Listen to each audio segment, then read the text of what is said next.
The former Lib Dem leader claims HES not a failure, history will smile on the coalition.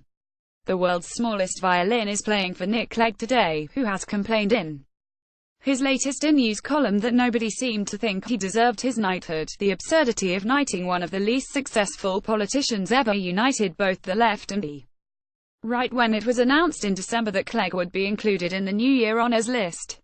Lest we forget, this is the man who, as Nate Higgins wrote for Left Foot Forward at the time, managed to lose 87% of his party's seats in his 8-year term as party leader, who entered a coalition with a party his base found abhorrent, who jettisoned his party's most popular policies in order to achieve electoral reform, and instead ended up all but killing the cause for almost half a decade. But Clegg has hit back. In a brazen opinion piece he claims that history will smile on the coalition.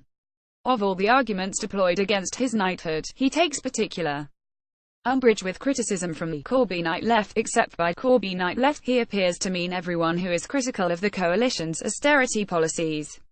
He is deluded if he thinks this does not extend further than Corbynites. Clegg is widely blamed for the harm David Cameron's coalition government did because he made it possible.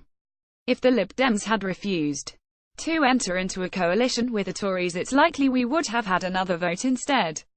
In entering into the coalition, he abandoned the policies that made many people vote for his party, splitting the left vote in the first place, like scrapping tuition fees.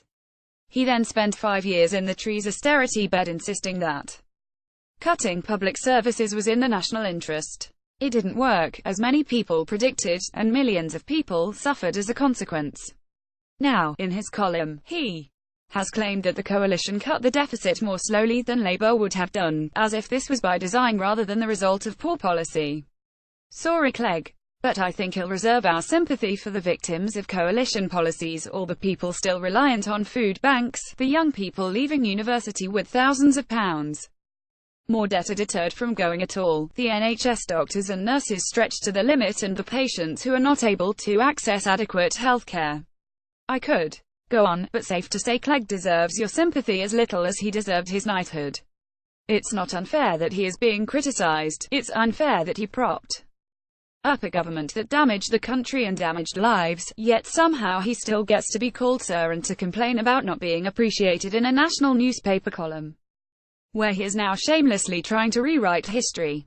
Charlotte England is a freelance journalist and writer at Left Foot Forward. Follow her on Twitter.